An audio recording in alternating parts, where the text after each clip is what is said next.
more love, more joy, everything. It's inspired young people. Inspiration comes from within you. When you clear out the garbage that's in your mind, you then create space for something better, more beautiful to come in. Let's have life and have it more abundantly. I say yes. It's like taking a workshop. I get to be in my pajamas. We have a very active imagination, which is why it's important to learn how to harness it and then point it in the direction you want to go. I listen to your show every day. It's time now for Living Your Inspired Life with Susan Burrell. Susan is no-nonsense, inspirational, motivational, and fun. This is positive talk radio. Practical wisdom for everyday life. It's a gift you give yourself. Now, here's Susan. And welcome to Living Your Inspired Life. You're listening to News Talk 1590 KVTA. And once again, I invite you to go to livingyourinspiredlife.org and listen to all the great work that we've done over the last few years. There's a little bit of everything for everyone. So I just ask you to peruse everything because you'll get good news, you'll get good information, you'll get thought-provoking conversations, and a lot of fun. So it's livingyourinspiredlife.org. And today, with it being the holiday season, this book came across my desk. And when I first looked at it, I was like, we really don't know that much about it. I don't know. And I kind of put it to the side. And it kept kind of niggling at me. And so then I opened it up and I was like, oh my goodness. So the book is entitled Angels, The Definitive Guide to Angels from Around the World. And I want to welcome the author, Marie-Ange Faugerolas. See, I told you, Marie-Ange, I would do that. Welcome to Living Your Inspired Life. Oh, thank you, Susan, for inviting me. I'm very, very thrilled to be with you today. I am so curious, and I have to tell the listeners. So I have been reading this book, and as I read. The way I read books, Marie-Ange, is I just open it to the middle or open it to the end or open it to wherever it falls open and knowing that that's exactly what I'm supposed to read. So, of course, it opened to all sorts of things that caught my curiosity. And this, everybody, is the definitive guide to angels from around the world because it is chock full of information. So I want to ask you, what led you to write this book, which I'm assuming is because you have been doing work with angels? Oh, yes. Since I was 4 years old, I had Wow. my first contact with angels. It was Angel Light sending me a lot of information about love, about light, about what is beyond the veil, that there is another dimension with spiritual beings that are there for us. I realized that a little bit later because when it happened, I was 4 years old. Therefore, at that age, of course, you don't know what's going on. But later on, I experienced a lot of supernatural occurrences, and I could see ghosts, and I could see a lot of things that happened behind the veil. And for that reason, I step by step felt like it's good to be on the right side. It's good to be on the light side, and it's very reassuring to know that whoever we are, whatever we do in life, there is a further life after we pass on. So this is why I wrote this book, and it was quite an angelic intervention because I was publishing novels, I was publishing historical novels and nonfiction books and spiritual books, but my publisher in Canada one day said, oh, now it's time for you to write this book on angels. So it started from there. And it's meant to be. It's a sign. Angels want you to do something that you're supposed to do at the moment you're supposed to do it. Sometimes it takes time to reach the point that you're supposed to do something. But although it takes time, it happens. And it was really not a coincidence. It was an angelic intervention to tap on my shoulder and say, do it right now. Write the book right now. Yes. Well, so it's interesting, Marie-Ange, because of all the work that I've done personally, and angels, I have a lot of friends that dabble in all sorts of esoteric things, and people would always talk about the angels, and it was kind of like and that's something that's, kind of from the Bible or, different poetic forms, and I was never personally attracted to doing work with angels, or kind of went, oh yeah, those are the people with the wings that I see in pictures. Yes, because a lot of people think angels are these creatures that are have been really the creation of the painters from the Renaissance and medieval ages, also statues and whatever the representation is. It's always from the human mind. In reality, angels are beings of energy. That's what they are, and this is the reason why they can appear to us in many, many forms. The way we can see them is what our mind projects them. Because we need to picture something. As humans, we need to go inside the capacity of our imagination. And we cannot go beyond, unfortunately. But we can just synthesize something that makes us happy. And this is why the painters represented them with wings, because they are messengers. So it's the symbol of their function that was first of all represented. The real thing is that angels are not only messengers. They do many, many things. And they are energy, and they are in this other world. So a lot of people think, oh, angel is just for Christians, which is not true at all. Because this is why the book is named the Definitive Guide to Angels from Around the World. Because in reality, there are angels everywhere. In spirit, it can be in different religions, such as Christian religions. Also, the Muslims, they absolutely believe in angels because Gabriel is the angel who taught Muhammad how to write the Quran and inspired all these verses of the Quran. Also, there are Hindu angels who are not angels with this term, but they are spirits. They are in Zoroastrian religion. There are many angels, like 6 spirits. Amisha sent us that are really the symbol of angels. They do the same thing. So wherever you turn, you see angels everywhere in the world, whether they're spirits, whether they're beings of light, whether they are messengers from the gods, whether they are the thunderbird from the Native Americans, that represents the messenger from the Great Spirit. Therefore, you have a really background of many, many different ways of seeing angels and understanding angels. But in the end, what matters is not what exactly an angel looks like. What matters is what angels do, how they help us, and how they open our mind to a spiritual world of goodness, of love, of power, and that will expand our consciousness and help us become a better person. So it's a lot of things that are very positive regarding the angels, and it's very universal.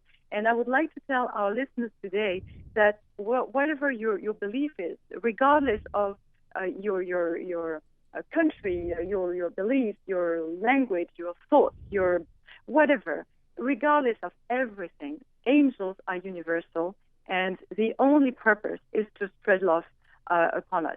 So it's a great purpose, and this is why I would not like to say, oh, you have to believe in angels. I would just like to tell you, angels are here, regardless of your belief. I want to read a quote from your book, Marie-Ange. You said, the angels belong to a spiritual dimension, and their energy comes directly from God. On earth, this divine energy flows in every living being, though less strongly since we, human beings, live in a material dimension that confines energy and matter.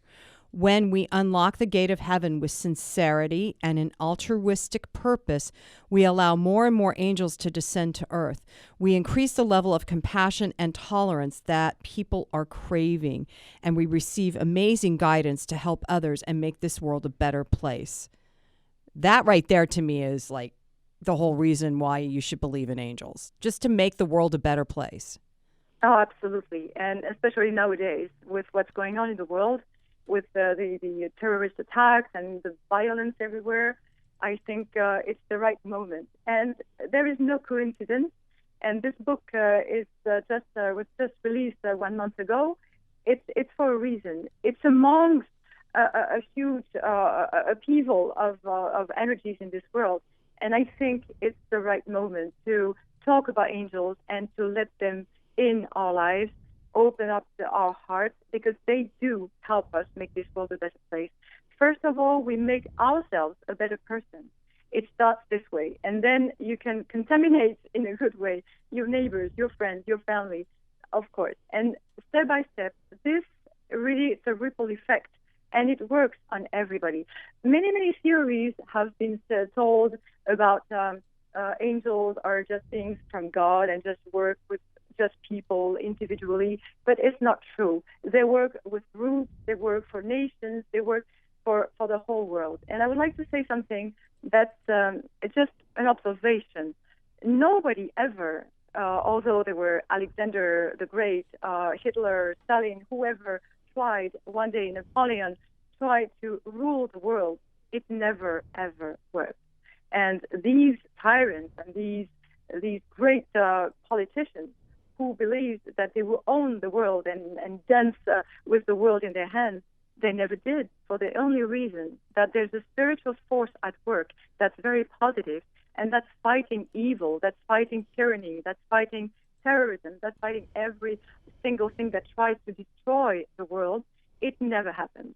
And although there were a lot of plagues and illnesses and destructions in the world, it never stopped humanity to grow. And although the population in Europe after the Great Plague was very divided in four, still the world is expanding. And because there is this spiritual, beautiful energy at work that's growing the world, and it's exactly the replica of what happens in nature. In nature, trees grow, and nature grows. It's all about growth and expansion. And this is exactly what happens to humankind right now. It's growth and expansion. And it's a force, and it's a great spiritual force that acts on matter and makes matter grow and makes our consciousness grow, because what is above is so above as below, so below. And it's exactly the replica in the spiritual world with what happens in our world. And I would like to say it's really a notion that's universal. Angels are universal. They are this great divine energy that helps the world to grow. And we should be really reassured. Looking backwards, history is helping us to looking backwards and say, yes, never, ever evil or illnesses or whatever tried to stop this development of humankind succeeded. So that's what they do. It's a big, big job.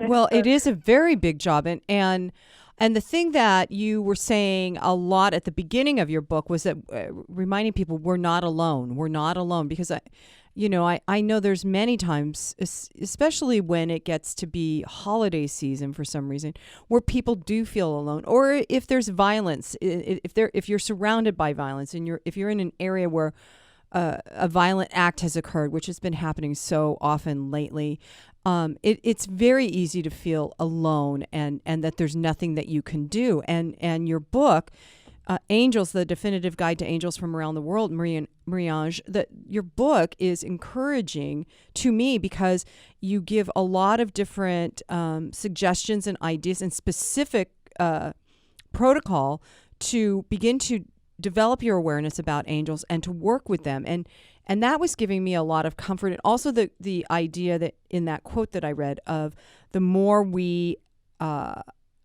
work with angels with sincerity and an altruistic attitude, the more angels come to help us on earth. I think I had this idea that there was just a bunch of angels hanging out, and instead of that, they're busy doing so many things, and if they are called, they come immediately to help.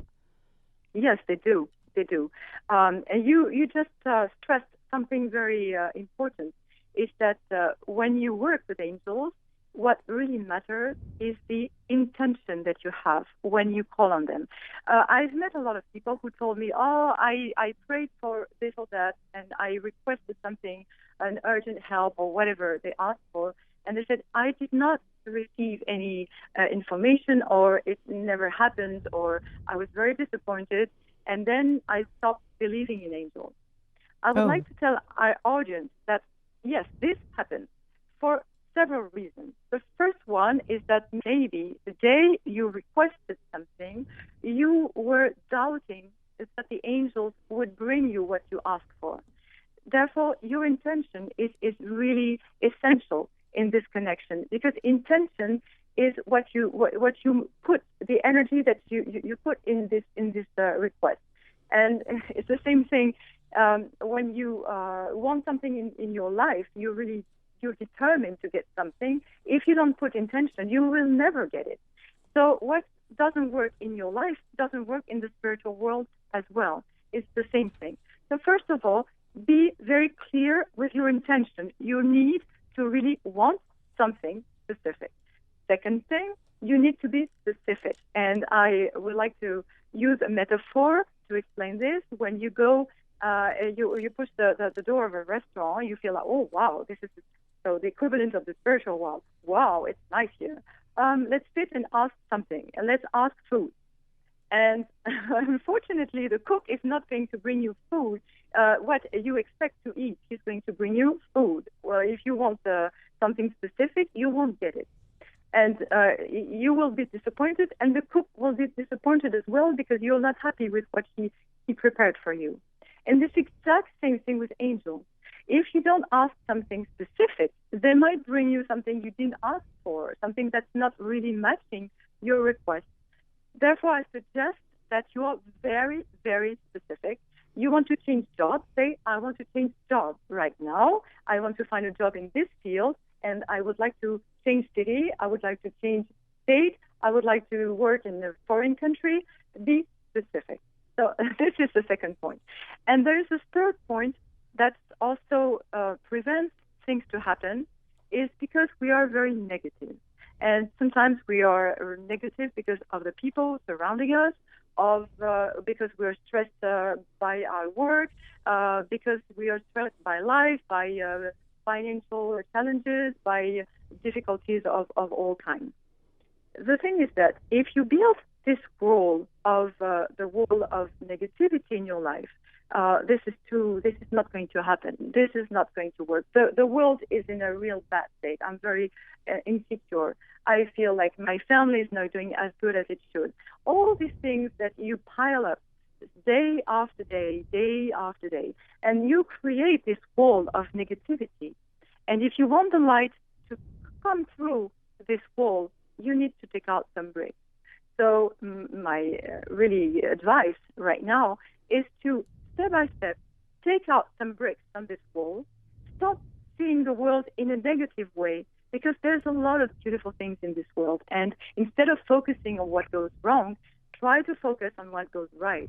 And instead of thinking that your boss didn't do the right thing this day, just think that you still have a job and you can still pay your loans. So try to reverse the way you see life, like an hourglass. You can see all the negative and all the positive, and just turn the hourglass and see what goes well. And I promise you, I guarantee, if you do this, your world, your own world, is going to change, because you're going to take out from this wall of negativity some bricks, and you can see light through a little hole. And then you're going to make this hole bigger, and it's going to be easier and easier and easier, because you are putting light in your world. And the more light comes through, the more you feel comfortable, the more confident you feel, and the more you'll be willing to destroy this wall of negativity.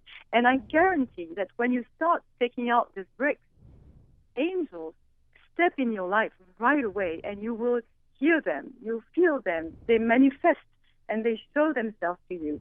So it's a very good thing to stop being negative and see the positive. Think of an hourglass that you can turn just the other way. Well, and I like the analogy that you brought up, Marie-Ange, of the wall and just taking out one brick. I'm a visual person, and that, to me, that works for me. If I can just take out one brick and see the light through, even if it's a small hole, that makes all the difference, like you said. It does. Now, you said earlier that about being specific in your intention of what you want the angels to bring you. So that's about receiving. I've recently started working with someone who has invited me to learn how to work with my angels. I don't know who they are, but anyway, my angels in asking them to take things away from me. Burdens that I have, things that I cannot figure out or resolve or fix or change. And so I've been doing that, and it gives me a sense of equanimity at the very most or very least, a feeling of, okay, I no longer have to carry this burden by myself.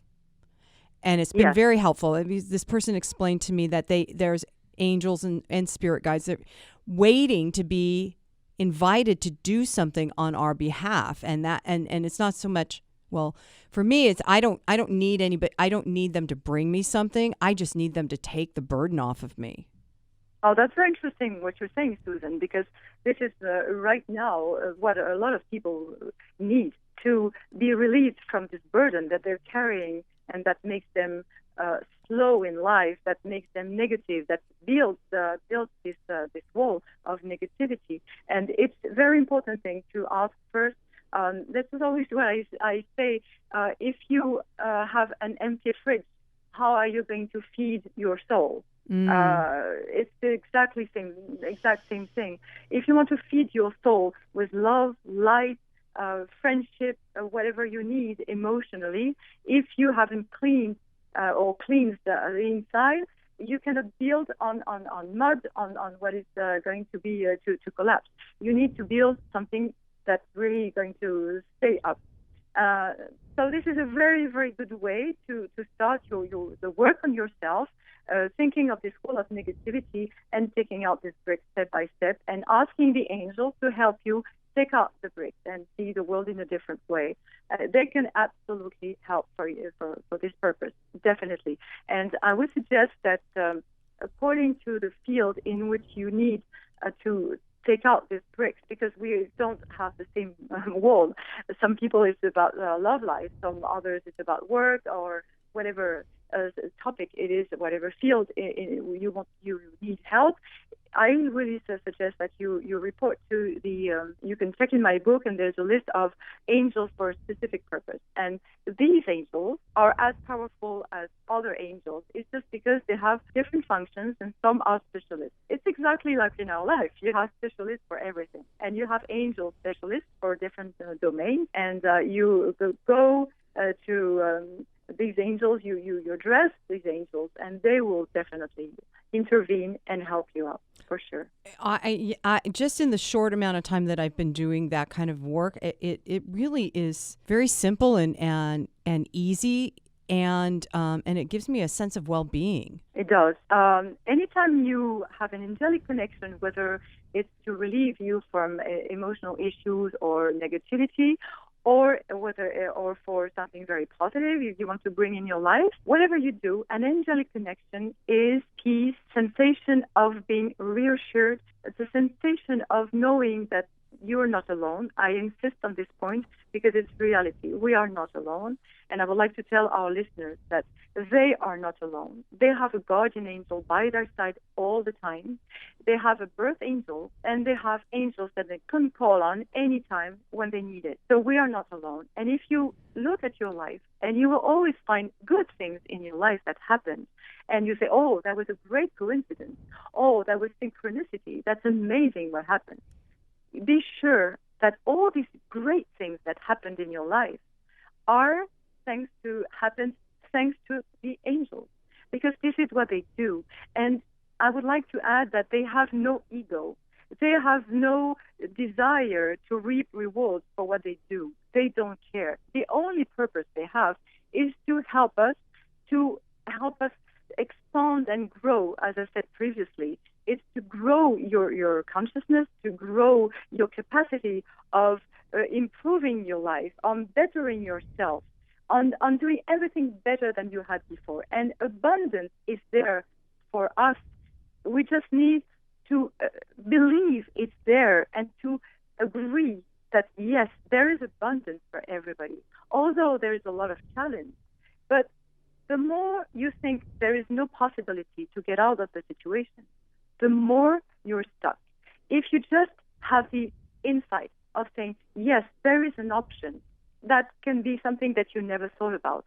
And I would like to say that it happened to me here, because it's I'm a French author.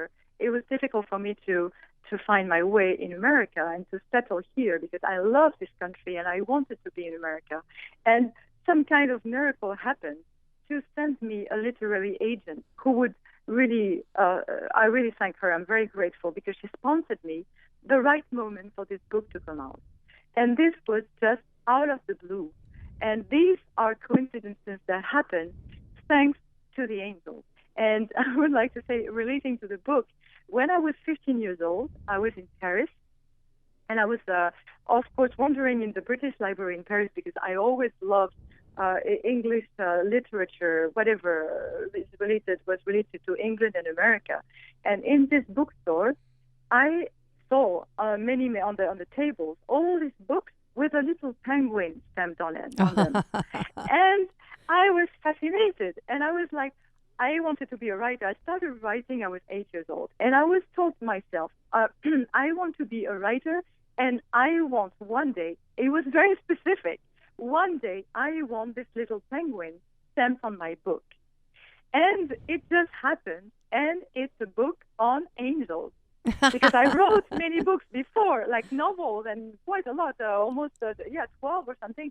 And it happened on this one. So it's not a coincidence because they heard me, and it happened when it was the right time for it to happen. So I like that little story, Marie-Ange.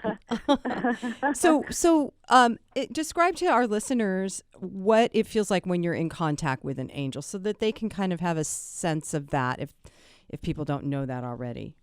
So what happens and what you're feeling. Yeah. Like for me, reading your book, for me, when I feel, I've shared this before on air, when I feel truth being spoken, I get an electrical jolt that goes up and down my spine.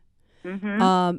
And then lately what's happened is that it's shifted into where I get electricity in my head, at the back of my head. But it's all, and since I've been reading your book, I'm like, oh, it's almost like somebody's just kind of gently touching the back of my head. Mm-hmm. It's amazing. So that could be an angel, yeah? Oh, definitely. I have no doubt. You know why? Because when I wrote this book, I was so connected that all the prayers, rituals, meditations, whatever is a practical exercise in the book is definitely something that I channeled. And I sometimes thought about, I would like to write a meditation on any topic. I had an idea, a meditation, how are you going to meet your soulmate? And as soon as I expressed this idea, I had all the information coming through me, like a suggestion. So you need this, that, incense, this. You need this, like a recipe. You need this, and then this is what you're going to do. And I didn't even think about it. It came to me so easily and came through me like it was channeling. So this book has a super energy that a lot of people feel when you just read it or put it on your nightstand, and you know there's an angelic energy right there. Because it was absolutely amazing when I was writing it. And you felt this energy, Susan. That's absolutely an angelic manifestation. And I would like to tell our listeners that angels can manifest in many, many ways, as I said previously, in many forms. They can appear to us, and they can also manifest through physical sensations. Like you said, this electrical current that you feel. You feel tingling in your hands, tingling in your body. You feel very warm. It's a lot of warmth that you will be infused with, because their love is warmth, and their love is light. The light makes you feel warm. And one day, I was meditating, and I was very connected. And I was in my office. I was in France a while ago, and I had I rolled down the blinds because I didn't want any sun in my office for my meditation. I rolled down the blinds. So the room was in a very nice light, but there was no sun, nothing that could really interfere. And I was meditating there. And after a while, I felt, oh my God, there's such light. What is this light? It's amazing. And it was not even light. It was so warm. I had the sensation as if I were on a beach. like tanning on the beach, when you have this sensation of feeling the sun that's warming your whole body and your inside, not only your outside. And I really was doubtful because what is this warmth? Where I was wondering does it come from? And in the end, I opened my eyes, and there was absolutely nothing in my office. Nothing. I had rolled down the blinds. There was no light, specific light, nothing. I had this beautiful connection that brings you this warmth and sensation of being infused with light, with love, with comfort, with this presence that's there for you. And you can also feel a tap on your shoulder, and what you felt in your neck is exactly what I felt many times, with the tap on the shoulder saying, we are there for you. And then sometimes you can hear a voice. You can hear a voice telling you an information or help you see the world with a different perspective, or save you.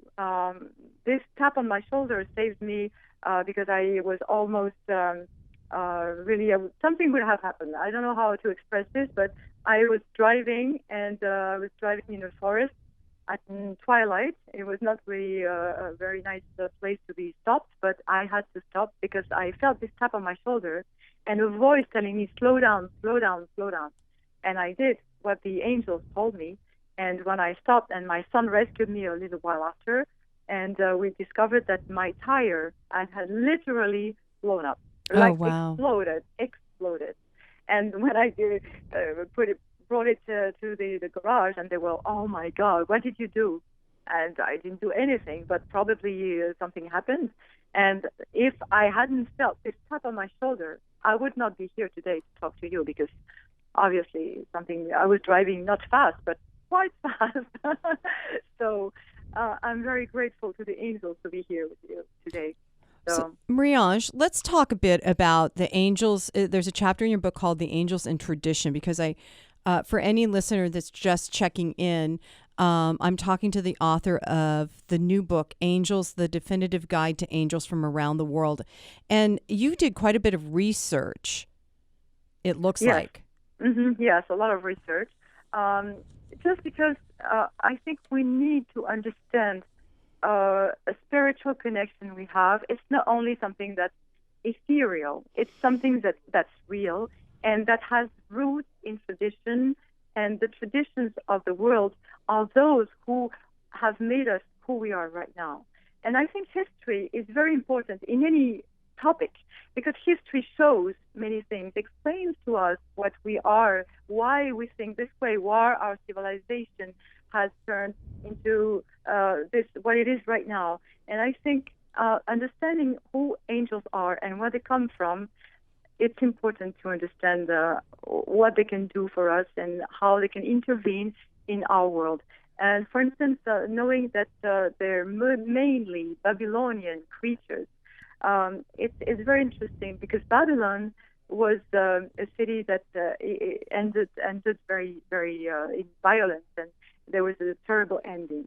And why did this happen? Because Babylonians were very evolved spiritually, and they were representing this, and in the iconography, they were representing these bulls with wings, these soldiers with wings that were absolutely gorgeous. And they had a specific connection with messengers from the divine. And because of this, they were destroyed. Why? Because obviously there's forces at work that don't want the good to spread. They try to stop. And the Jews, when they exiled to Babylon and they started spreading angelic energy and angelic essence, they were also persecuted. So it's interesting to look backwards and see what really happened. And everything related to angels was stopped by dark forces, dark energies that always prevent the good to spread. But, like I said before, it does spread anyway, because this force is more powerful than anything. Well, then let's talk about this idea, because one of the things you said is that angels are here to transform destiny and transform negative energies into positive ones.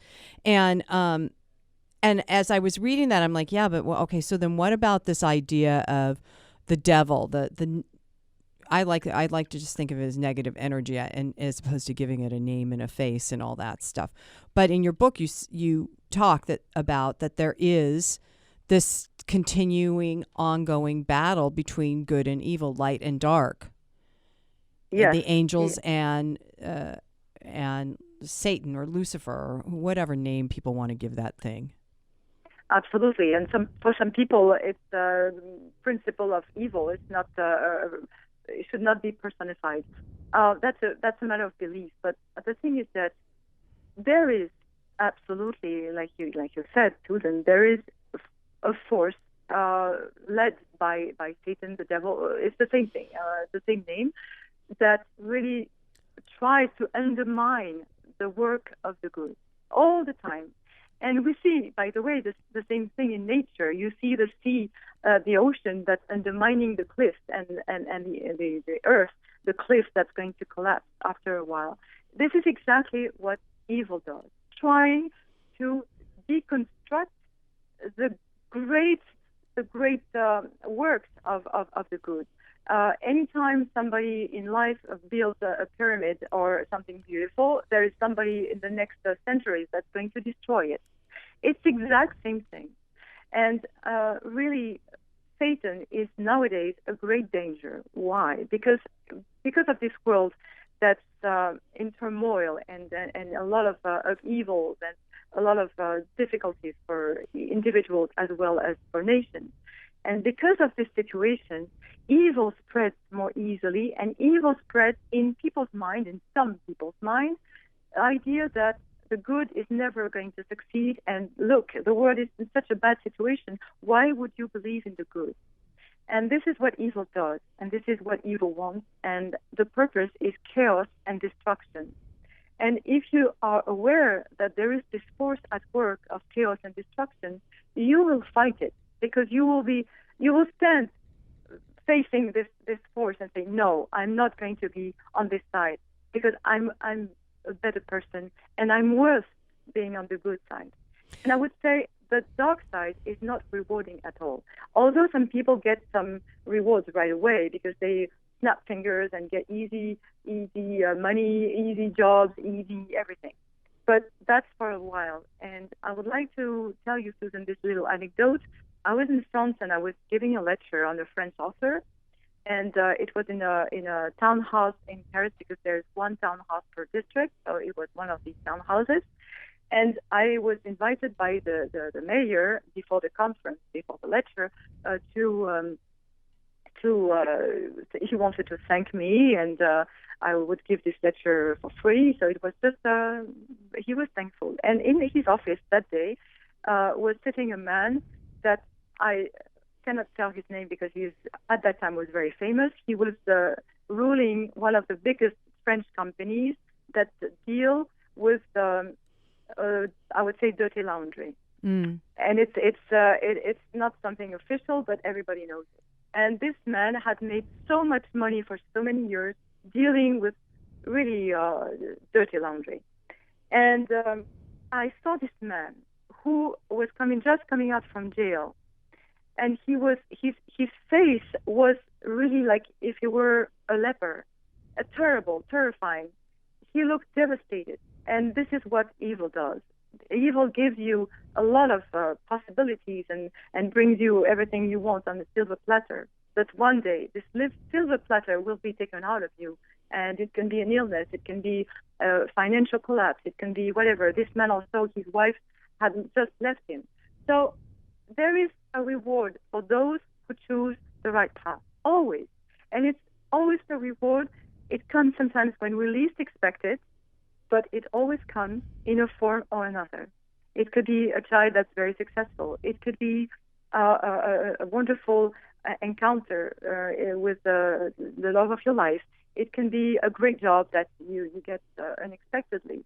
Anything that will help you out in your life really happens on the right side. So I would like to reassure everybody, saying that all those who deal with the dark side, like you said, with the devil, with the forces, the demons, all the people who deal with these energies will one day or another feel that there is this force that's collecting its due, and it's going to collect it, and it's going to happen. And on the other side, when you are really connected to the angels, to this world of light, this world of love, this divine world that's by your side any day, any time, until your last breath, you will always reap the reward in a form or another. And I absolutely guarantee, because I've seen this so many times in my life, and I have experienced a lot of miracles thanks to the angels and thanks to this divine love that they carry through us and in our world of matter. It's absolutely incredible. So don't step on the other side. Stay on your side with light, with love, and you will definitely change your perspective on the world, because there is a spiritual battle right now on top of our heads. It's in another dimension that we don't see. It's a dimension of energy, but it does exist, and it does interfere with our world. This is why we all need to gather our energy, our power, our goodwill to transform this dark energy and stop it and really open the path to the great light. So we have a lot to do. It's good. We're busy people. We are very busy. Yes. So, Marie-Ange, in your book, Angels, there you have specific protocol to do for different things. I just opened up to healing Black ideas. Mm-hmm. And it looks like it's a lot of these take maybe 15 minutes once you get things set up, but it looks like you are asking people to set up an altar and with candles and then do a meditation. Mm-hmm. And so each of these, so you've got different things: meditation to harmonize relationship with conflict, again 15 minutes, and the material for that is jasmine incense, a pink candle, meditation rug, some music, a pink quartz, and then there is a specific way to direct the meditation. So, yes. And now in doing this, are you actually working with angels when you're doing these particular, like, are you calling in an angel for healing a conflictive relationship? Oh, yes, you are. You are. And there is a specific purpose, because they inspired me. All these, like I told you before, all these rituals, meditations, prayers have been directly channeled with the angels. It's because there is a reason. The first one is that we need, as humans, we need tangible things to do to feel that we are helping us, ourselves first, and helping the world. If we do this, we concentrate our energy in something specific that's dedicated to the angels. And I guarantee that when you perform these rituals, a lot of people tell me, oh, I've done this ritual, and I felt the angelic energy. You feel it. You do it with all your heart, and I guarantee that you feel the angelic energy. You set up this altar. It's a little celebration that you invite the angels for. And they love it, because they suggested me all these rituals, and because they suggested me these rituals, they enjoy them. They like them. It's the same thing when you invite your family and your friends for Thanksgiving. You enjoy setting up a great table with very nice stuff and candles and incense, whatever you want to bring in Thanksgiving.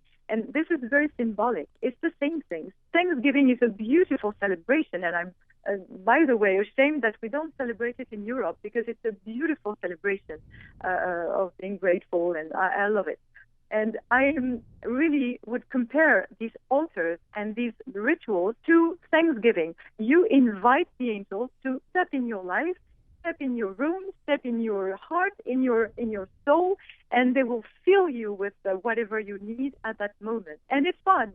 It's not something that's boring to do, because everybody's enthusiastic, finding the right stone that you feel for this angel, finding the right incense, and comparing scents and fragrances, and bringing your personal objects and drawing something and entertaining the angels and entertaining yourself. And in the end, once you've done this, you can look at it and it's awesome. There is beautiful light. It's beautiful. It's like a painting.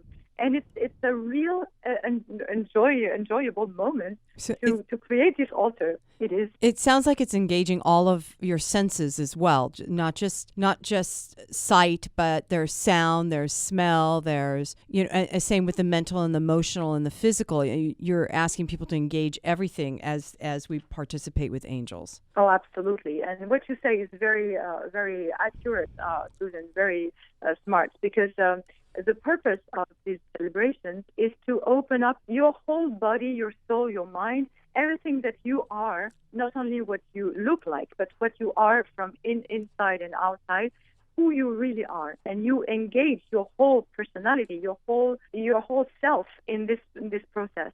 And of course, senses are resonate with the energy in the universe. It's an echo in between this great energy that's ready to intervene and come through us, that you create, this door through your senses, your emotions.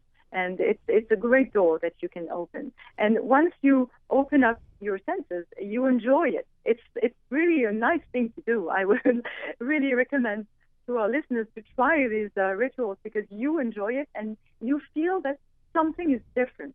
Once you have performed the ritual or just set up the altar, you create an energy in your house. You create it, and you are right away connected to this great energy that's waiting for you to connect. So yeah, it's an adventure, really. So Marie-Ange, for our listeners, what would you, for somebody that's beginning this ritual, this process, what would you recommend they do to start an altar if they've never had one, to invite angels to be participating in their lives? Right. So the first thing I would suggest is your own experience first. Very simple. You're in bed just before you go to sleep, and you're slumbering away in a very, very peaceful mode, and you don't worry about anything. You empty your mind, and you just relax. That's all you do. That's what you are supposed to do. And before sleep comes, just picture an angel the way you want, whatever this angel can look like. Just picture an angel and ask this angel to bring you peace and reassure you and make your life nicer than it is, and make your life comfortable, and feel that he is there with you and that he is your companion, he is your friend. Just do this, and then you can fall asleep. And during the night, because you've called on some great entity, a heavenly host, you've done this, during the night, angels are watching over you, and you call on more and more angels the more you do it. So the next day, once you've done this, you will feel refreshed when you wake up in the morning. And I guarantee that the day is going to be great. And you will see a sign. Something will happen. A feather that's going to come out of a pillow, a white feather, or somebody who's going to talk about angels, or somebody who's going to tell you, oh, you're my angel today. Something is going to happen because you have created this great connection. And this is the first step. And then you can just set up a very simple altar with a white candle, a white tablecloth, and you can bring whatever you like. I think this first altar is good to make it yours.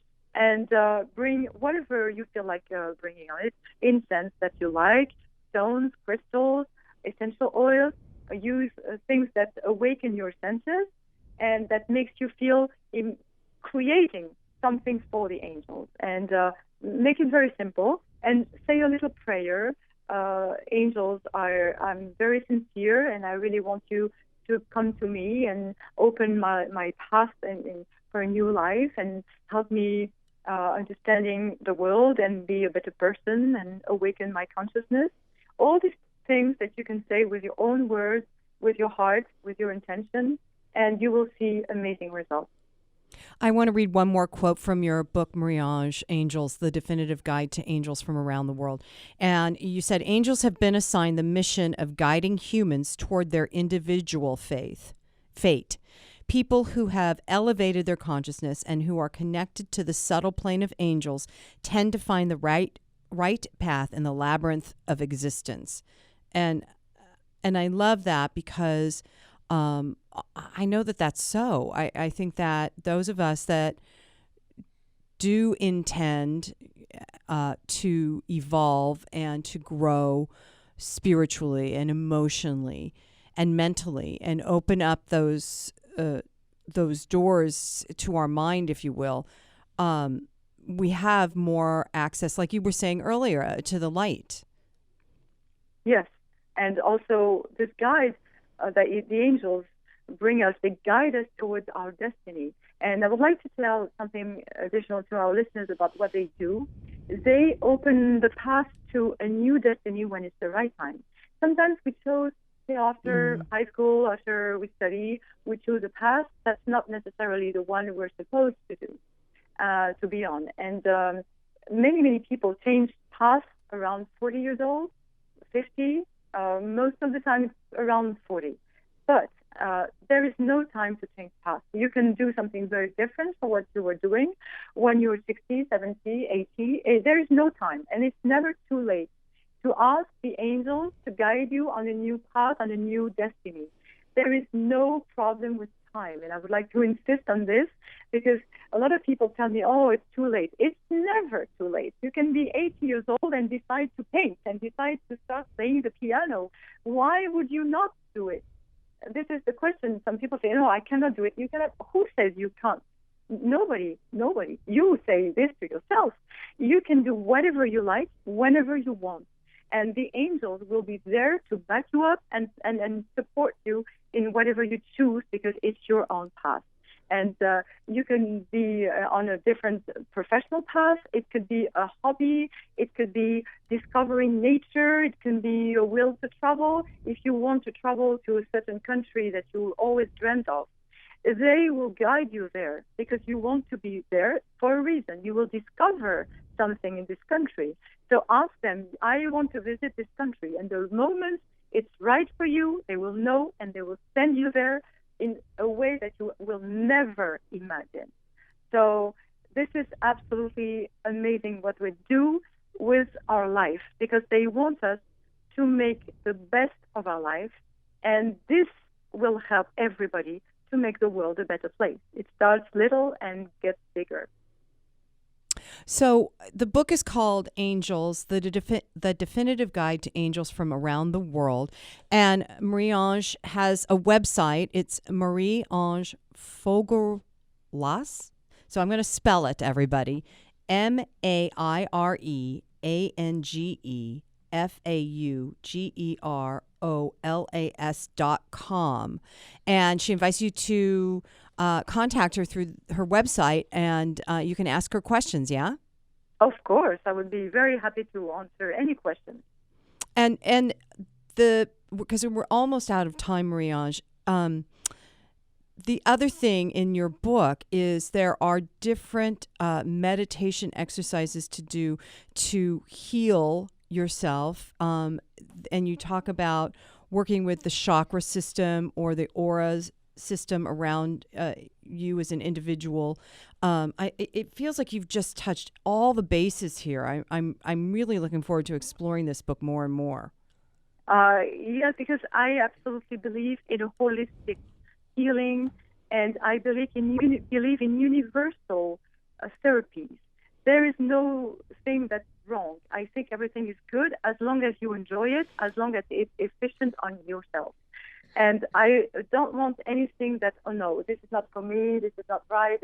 No, everything is good as long as it's perfect for yourself. So this is why I wanted to explain everybody that it's broad. Whatever you do with angels, it can be broad. It can be feng shui to set up your furniture in your house. It can be working with chakras, working with colors, working with incense, working with stones. Whatever you use that makes you comfortable and you like using, do it. And don't worry about if it's proper or not. It is proper because it's proper. If it's what you like, it's perfect. So- and this is why I wanted it brought. Marie-Ange, because we only have 1 minute left, I want to just ask, this is kind of a total 360 I'm going to do, but with everything that's been occurring in the world, with all the violence and stuff, I know that a lot of people are in fear, they're in anxiety, or depression, that stress of just whether or not they're actually personally, we're in Paris or San Bernardino or Los Angeles or wherever these events have been occurring. The anxiety, the fear, the depression that there's nothing I can do about it. What angel could we call on immediately to help us lighten up, if you will? Yes. First, an angel that everybody knows and is very powerful, it's Archangel Michael. He is the one right now who is going to help us fight the negative side. He is always represented trampling the serpent, the dragon. Mm-hmm. So he is the one we need right now, and he leads the armies of angels in the tradition and history in Christianity. This is what it says, that he is really leading the armies of angels, and he does. He brings a lot of angels around everybody, and this is why there's statues of Archangel Michael everywhere in the world. He is the protector. He's the one who will help people fighting the dark side and fighting violence, fighting terrorism, fighting whatever we need to fight. He is there, and I would suggest everybody should connect to Archangel Michael right now and open up their heart to him, and they will see something happening in their life, and this will open up to different stuff with their friends, their family, and all the people around them. And definitely call on Archangel Michael. He is very, very useful, and he's going to save us. Yes. Marie-Ange, thank you so much for joining me today on Living Your Inspired Life. I greatly appreciate the work that you've done, and I'm just going to end with, and so it is, namaste.